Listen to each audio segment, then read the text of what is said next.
కడలిలో ఉదయించి పద్మాసని సిరితాను శ్రీ వెంకటేశుని ఇష్టసతి పద్మావతియేను.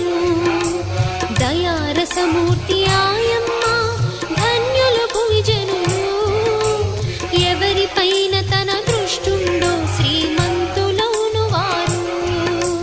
లక్ష్మీదేవి కథా శ్రీ లక్ష్మీదేవి కథా, లక్ష్మీదేవి కథా శ్రీ లక్ష్మీదేవి కథా.